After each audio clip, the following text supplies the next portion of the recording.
Hi, my name is Liz Flaherty, and I am 40 years old, and I was born into a Christian family. I was sexually abused at the age of 6 by a trusted older man, which was a family friend. I did hide this from my parents because of the fear and shame. This left me feeling tormented, rejected, and alone.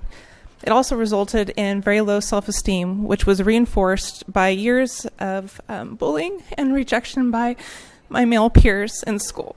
I grew up feeling abnormal and rejected.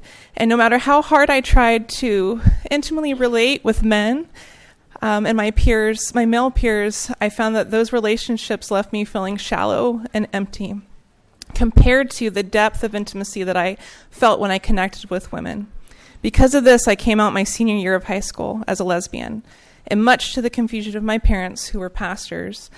But even in their sadness, however, they did not reject me. They didn't kick me out. And I also had great support by my highly liberal community in our little small town in Northern California.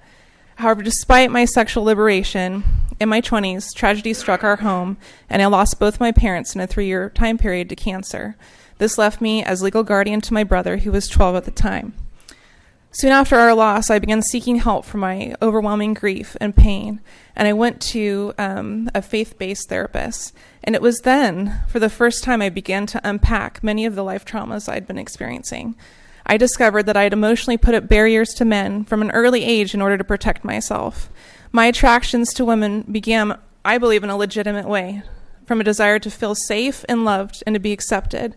But these needs had become sexualized in order to find what I longed for. And during this process of self-discovery, I allowed myself to question this place of self-protection because I wanted every part of my heart to be alive. I wish I'd been brave and told my parents about the abuse. I wish I had had access to this faith-based therapist as a child because of the freedom I found. My counselor didn't promise she could make me straight or take away my desires. However, she did assist in me facing these traumas, which included direct questioning about my sexual preferences and orientation.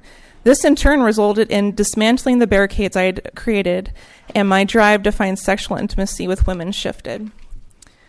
If passed, this bill would deny the right that I believe every individual deserves, minors included, to pursue relief from trauma and to gain perspectives that would better help them self-identify. I oppose this bill.